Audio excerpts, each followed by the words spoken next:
কে phone করেছিল? যাবে? আমাকে একটু অফিসে যেতে হবে আর সালমা আমাকে ডেকেছে। তুমি দুঃখ করো না দাদু, সালমা আমাকে ফোন করেছিল, একটা সার্টিফিকেট আছে, ওই সার্টিফিকেটটা আমি আনতে যাবো। ঠিক আছে।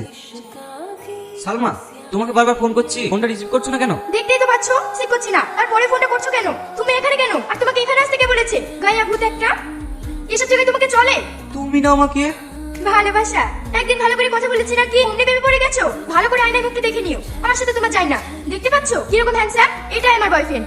এই হ্যাংলাটা নাকি? চলো সালমা।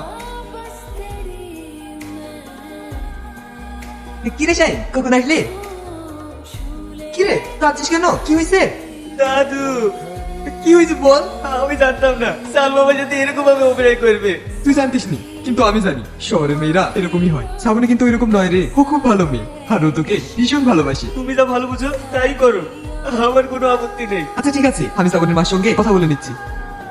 হ্যালো, কি শ্রাবণী ওখানে গেছে?